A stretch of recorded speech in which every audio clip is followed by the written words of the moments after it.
Hi guys, welcome back to my channel. आज हम लोग रिवाइज करेंगे एपोप्टोसिस के बारे में।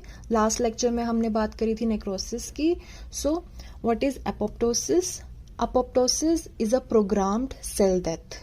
मींस वो सेल्स जिनकी हमें अब ज़रूरत नहीं है बॉडी में, चाहे वो नॉर्मली हो चाहे वो पैथोलॉजिकली हो, अगर हमें उस सेल की ज़रूरत नहीं है तो उन सेल्स की अपने आप डेथ हो जाती है। उसको बोलते हैं एपोप्टोसिस।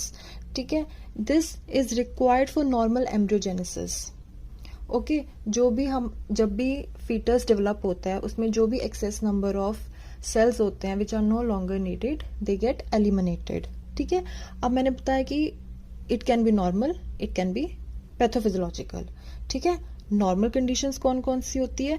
नॉर्मल कंडीशंस में जैसे कि removal of supernumerary cells during development. Means जो भी सेल एक्सेस में है, जो भी डेवलपमेंट के टाइम, रीमॉडलिंग के टाइम फीटस की जो सेल्स हमें नहीं चाहिए वो सेल्स रिमूव हो जाते हैं। ठीक है, अडल्ट्स में हम क्या देखते हैं? अडल्ट्स में जैसे कि जो हार्मोन डिपेंडेंट टिश्यू है बॉडी में, फीमेल्स में, जैसे कि ड्यूरिंग मेंस्ट्रुअल साइकिल, हर महीने जो मेंस्ट्रुअल साइकिल होती है उसमें जो शेडिंग होती है, जो कि मेंस्ट्रुएशन होती है, एपिथेलियम होता है जो यूट्रस का, वो शेड होता है। क्यों शेड होता है? क्योंकि उसमें हार्मोन की विड्रॉल हो जाती है। ठीक है, तो उसको भी एपोप्टोसिस की वजह से ही होता है। उसके बाद मेनोपॉज होता है, मेनोपॉज में भी हार्मोन की विड्रॉल होता है।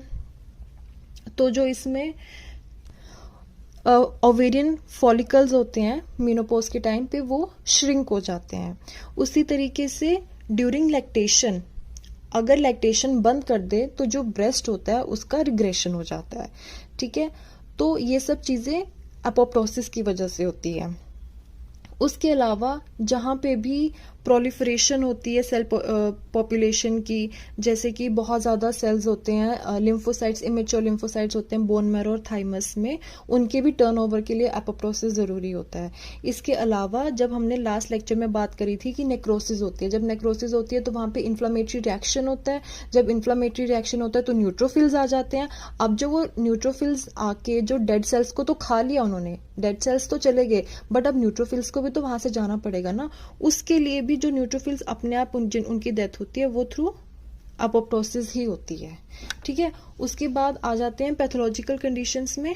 पैथोलॉजिकल कंडीशंस में वो सेल्स जिनका डैमेज हो गया है बियॉन्ड रिपेयर, अब उनको अब ठीक नहीं कर सकते, उनकी एलिमिनेशन होती है।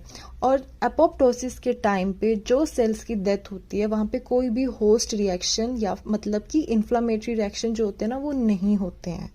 ठीक है, ये एक बहुत बड़ा फैक्टर है to differentiate between necrosis and apoptosis, क्योंकि नेक्रोसिस में हमेशा इन्फ्लामेटरी रिएक्शन होगा, लेकिन पैथोलॉजी में जब अपोप्टोसिस होती है तो कभी भी इन्फ्लामेटरी रिएक्शन नहीं होता है।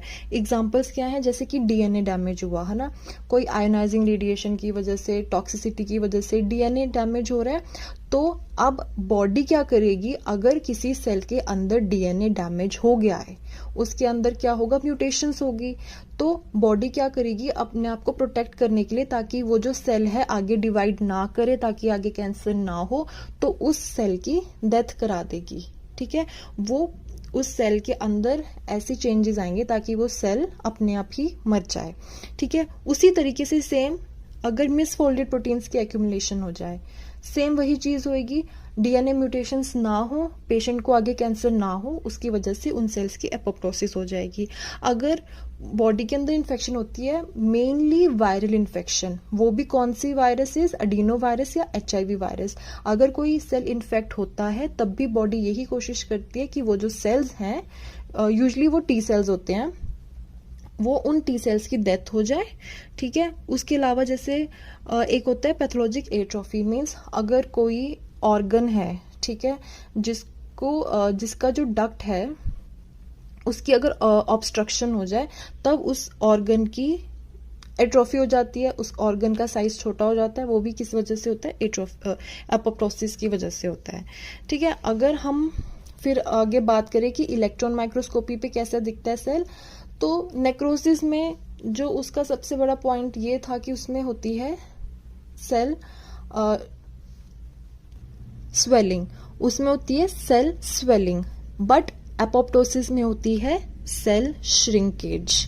ठीक है, this is very important to remember कि उसमें सेल स्वेलिंग होती है नेक्रोसिस में, और अपोप्टोसिस में सेल की श्रिंकेज हो रही है। मींस जो सेल का साइज है वो छोटा हो जाएगा। सेल के अंदर क्या होता है, साइटोप्लाज्म होता है, तो साइटोप्लाज्म भी डेंस हो जाएगा, क्योंकि साइज छोटा हो रहा है तो साइटोप्लाज्म भी डेंस हो रहा है और इयोसिनोफिलिक हो रहा है। और जो उसके अंदर ऑर्गेनेलीज होती हैं वो ऑर्गेनेलीज नेसेसरीली डिस्ट्रॉय नहीं होती हैं, बट वो टाइटली पैक्ड हो जाती हैं। ठीक है, उसके बाद जो उसमें क्रोमैटिन होता है, क्रोमैटिन जो क्या करता है, क्रोमैटिन पेरिफेरली एग्रीगेट कर जाता है, as you can see in this diagram. अब ये देखो कि जो ये सेल है पहले तो वो श्रिंक हो रहा है, ठीक है, फिर उसका जो क्रोमैटिन है वो कंडेंस होके उसकी पेरिफेरी में जाके सेटल हो रहा है। पेरिफेरी में जाके सेटल हो गया, फिर क्या हो, फिर जो सेल की मेम्ब्रेन है उसकी ब्लेबिंग स्टार्ट हो जाती है।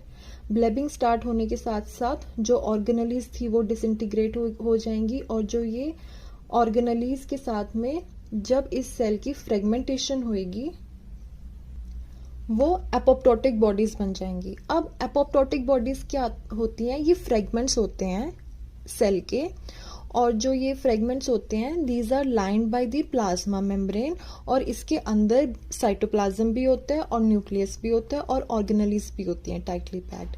तो ये छोटी छोटी को हम बोलते हैं एपोप्टोटिक बॉडीज। उसके बाद इन एपोप्टोटिक बॉडीज को आके जो मैक्रोफेज होता है वो इनको फेगोसाइटोज कर लेता है। फेगोसाइटोज करने की वजह से कोई इन्फ्लेमेशन नहीं होती है।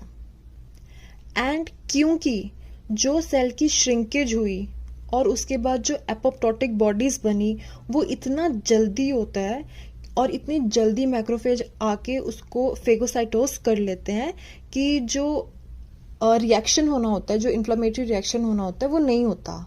ठीक है, और बिकॉज वो रिएक्शन नहीं होता है इसलिए लाइट माइक्रोस्कोपी पे और हिस्टोलॉजिक सेक्शंस पे मींस HNA स्टेनिंग पे हमें एपोप्टोसिस नहीं दिखाई देता। But yes, sometimes we can see Oval या फिर राउंड बॉडीज हमें जरूर दिख जाती हैं जो बिल्कुल होमोजीनस इंटेंसली इयोसिनोफिलिक होती हैं। ठीक है, और उनके अंदर थोड़ा nuclear Chrome. Now coming on to mechanism of apoptosis, ये टॉपिक थोड़ा डिफिकल्ट है तो ध्यान से सुनना। जो मैकेनिज्म होता है इसके ना दो फेजेस होते हैं। दो फेजेस होते हैं, वो कौन से होते हैं, एक होता है इनिशिएशन, एक होता है एग्जीक्यूशन। इनिशिएशन मतलब जो इनिशिएट कर रहा है। तो सबसे इंपॉर्टेंट चीज क्या होती है इसमें, एक्टिवेशन ऑफ कैस्पेसेस। कैस्पेसेस एंजाइम्स होते हैं, इनका एक्टिवेशन होगा। ठीक है, एक्टिवेशन होके इसकी जो कैस्केड था कैस्पेस का वो सारा का सारा एक्टिवेट हो जाएगा। ठीक है, जब कैस्पेसेस एक्टिवेट होंगे तो जो उसमें टर्मिनल कैस्पेसेस हैं वो क्या करवाएंगे, सेलुलर फ्रेगमेंटेशन कराएंगे। ठीक है, अब ये दोनों फेजेस को मेंटेन करके रखना पड़ता है, बैलेंस में चलते हैं, और इनका बैलेंस कौन करवाता है, वो होते हैं pro apoptotic and anti apoptotic proteins. Pro apoptotic means जो एपोप्टोसिस करा रहे हैं, और एंटी एपोप्टोसिस मीन्स जो एपोप्टोसिस को रोक रहे हैं। ठीक है, अब ये जो हो रहा है इनिशिएशन फेज, ये ना दो पाथवे के थ्रू होता है। एक पाथवे तो होता है mitochondrial pathway, that is the intrinsic pathway, और एक होता है डेथ रिसेप्टर या फिर एक्सट्रिंसिक पाथवे। सबसे पहले मैं बात कर रही हूँ माइटोकॉन्ड्रियल पाथवे की वजह से, विच इज द इंट्रिंसिक पाथवे, जो कि मोस्ट कॉमनली रिस्पॉन्सिबल है फिजियोलॉजिकल और पैथोलॉजिकल एपोप्टोसिस के लिए। तो होता क्या है कि जैसे ही सेल डैमेज हुआ कोई रीजन की वजह से, जैसे कि DNA डैमेज हो रहा है क्योंकि रेडिएशन हो रहा है, या टॉक्सिन्स हैं, या रेडिकल्स हैं, या फिर प्रोटीन्स की मिसफोल्डिंग हो रही है, या फिर जो ग्रोथ फैक्टर्स मिल रहे थे सेल को वो उनका विड्रॉवल हो गया, कोई रीजन हुआ, सेल डैमेज हुआ। ठीक है, जब सेल डैमेज होगा तो जो माइटोकॉन्ड्रिया है, माइटोकॉन्ड्रिया की जो आउटर मेम्ब्रेन होती है ना, आउटर मेम्ब्रेन होती है, उसकी परमेबिलिटी बढ़ जाएगी। जब उसकी परमेबिलिटी बढ़ जाएगी ना तो जो प्रो एपोप्टोटिक मॉलिक्यूल्स हैं वो वहां से निकलकर साइटोप्लाज्म में आ जाएंगे। ठीक है, अब ये जो प्रो एपोप्टोटिक मॉलिक्यूल्स है वो कौन सा है, साइटोक्रोम C है। साइटोक्रोम C अब साइटोप्लाज्म में आ गया। ठीक है, देखो वैसे तो हमें पता है कि साइटोक्रोम C अच्छा होता है। ठीक है, नॉर्मली जब वो माइटोकॉन्ड्रिया के अंदर होता है तब वो हेल्प कराता है ATP सिंथेसिस में और ये सेल की वायबिलिटी को मेंटेन करके रखता है। बट अगर साइटोक्रोम सी साइटोप्लाज्म के अंदर आ गया ना, फिर इसने क्या करना है, फिर इसने एपोप्टोसिस इनिशिएट करा देनी है। ठीक है, तो जो ये हम कह रहे हैं कि भाई माइटोकॉन्ड्रिया की परमेबिलिटी इंक्रीज हो रही है, तो कोई तो ऐसी चीज होगी ना जो इसकी परमेबिलिटी को वैसे मेंटेन करके रखता है। तो ये तुम्हें पता होना चाहिए कि नॉर्मली जो आउटर माइटोकॉन्ड्रियल मेम्ब्रेन की इंटीग्रिटी होती है वो एक BCL2 फैमिली होती है जो कि मेंटेन करके रखती है। नॉर्मली इस फैमिली में 20 मेंबर्स होते हैं। ठीक है, और जो ये 20 मेंबर्स है ये 3 हिस्सों में डिवाइड करी हुई है। ठीक है, एक तो मैंने बताया था प्रो एपोप्टोटिक, एक मैंने बताया था एंटी एपोप्टोटिक, और एक होते हैं BCL2 होमोलॉगी। मीन्स ये क्या होते हैं, ये इनिशिएटर्स होते हैं।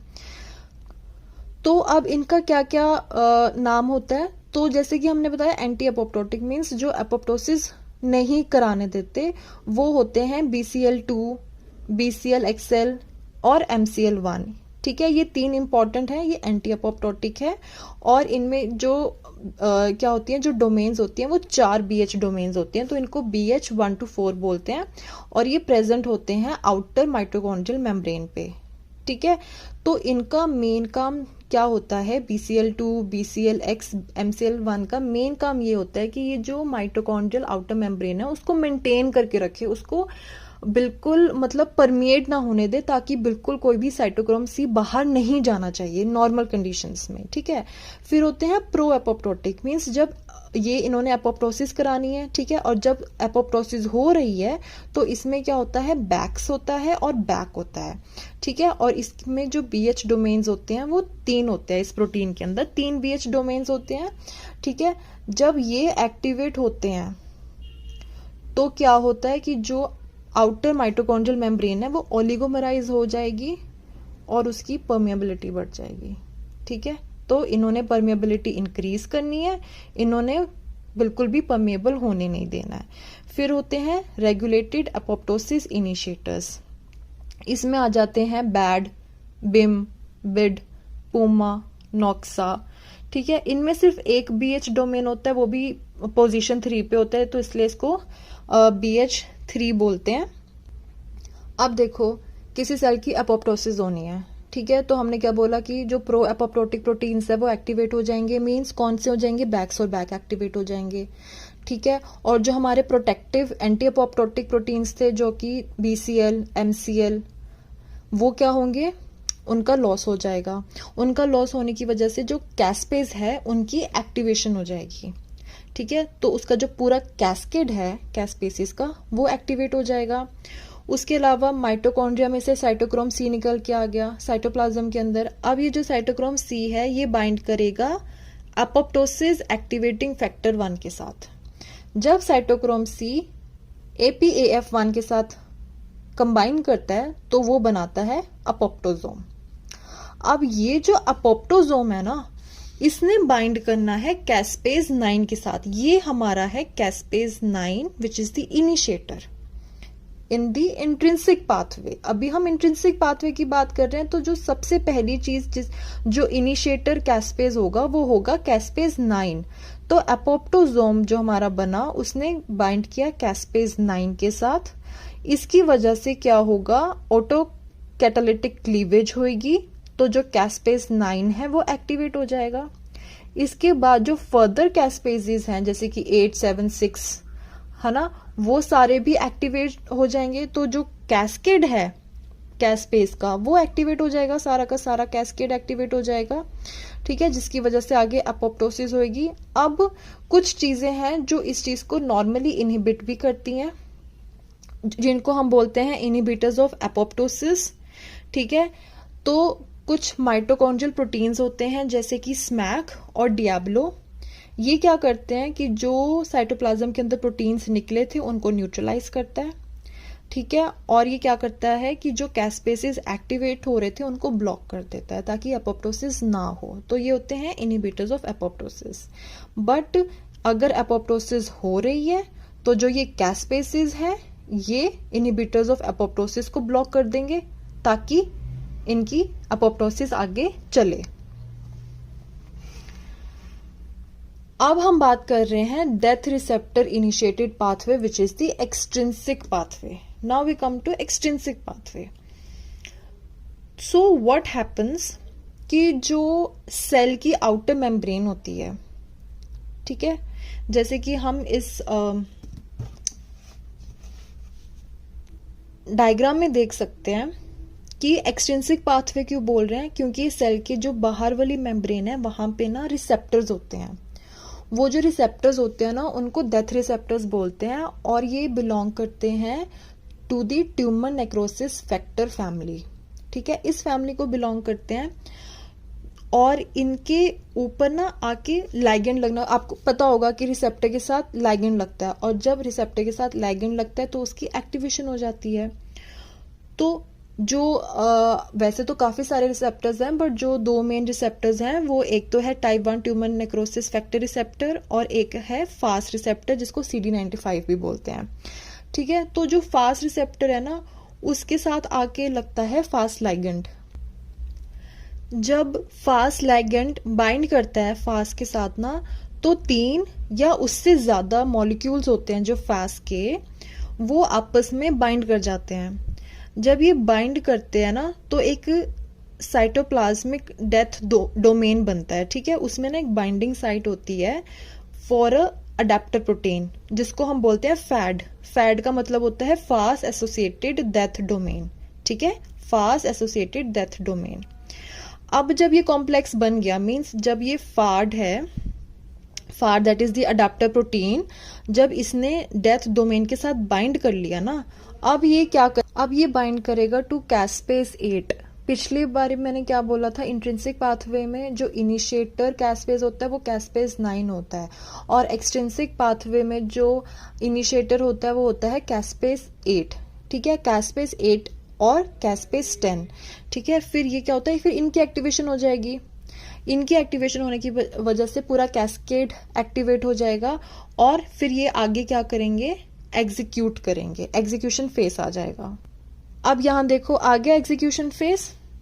इंट्रिंसिक एक्सट्रिंसिक पाथवे आपस में मिलकर पूरा कैस्केड को उन्होंने एक्टिवेट कर दिया. पूरा कैस्केड उसका फाइनल फेज में आ गया. ठीक है, इंट्रिंसिक पाथवे ने किया कैस्पेज 9, एक्सट्रिंसिक पाथवे ने किया कैस्पेज 8 एंड 10 और इन्होंने दोनों ने मिलकर आगे जाके कैस्पेज 3 और 6 को एक्टिवेट कर दिया. अब इन्होंने क्या किया, इनकी वजह से जो सेल डैमेज होना शुरू हो गया, डीएनए की डिग्रेडेशन होगी और न्यूक्लियस की फ्रेगमेंटेशन हो गई. ठीक है, तो जो पूरा सेल था उसकी फ्रेगमेंटेशन होगी, वो टूट गया. अब इसका रिमूवल भी तो हमने करना है. Now how the cells are removed. जो ये एपोप्टोटिक बॉडीज बनती हैं इनको रिमूव कैसे करते हैं. सो व्हाट हैपन्स कि जो ये एपोप्टोटिक बनी, मीन्स जो ये हमारा सेल था वो टूटा. ठीक है, टूट के उसकी जो एपोप्टोटिक बॉडीज बनी उसका जो सरफेस मेम्ब्रेन होता है ना उसमें ना कुछ चेंजेस हो जाते हैं. तो होता क्या है कि नॉर्मली जो सेल का प्लाज्मा मेम्ब्रेन होता है ना उसकी जो अंदर अंदर वाली मेम्ब्रेन में ना फोस्फोटाइडल सीरीन होता है. लेकिन जब एपोप्टोसिस होती है ना तो ये जो फोस्फोटाइडल सीरीन होता है ये ना फ्लिप आउट कर जाता है आउटर मेम्ब्रेन पे, मतलब कि ये बाहर आ गया. ठीक है, ये बाहर वाली ऊपर आ गया. तो अब क्या होगा कि ना बाकी जो मैक्रोफेजेस हैं उनको ना सिग्नल मिलने शुरू हो जाते हैं कि यहाँ पे एक सेल है जिसकी डेथ होने वाली है, कि आओ और मेरे को खाओ, that is find me and eat me. ठीक है, ये चेंजेस होने की वजह से. इसके अलावा जो ये एपोप्टोटिक सेल्स होते हैं they are also coated with natural antibodies and complement system. ठीक है, तब भी जो बॉडी है रिएक्ट करेगी और इनको खाने के लिए आएगी. तो जैसे ही इनका फ्रेगमेंटेशन होगा वैसे ही मैक्रोफेजेस फटाफट आएंगे और इनको फेगोसाइटोस कर जाएंगे और इस फिनोमिनन को बोलते हैं एफेरोसाइटोसिस. ठीक है, एफेरोसाइटोसिस. तो इनकी इतनी जल्दी फेगोसाइटोसिस होती है कि जो इनके अंदर का कंटेंट होता है उसको लीक करने का टाइम ही नहीं मिलता. सो उनको लीक करने का टाइम नहीं मिलता तो इन्फ्लेमेटरी रिएक्शन भी नहीं होता. ठीक है, so this was about apoptosis.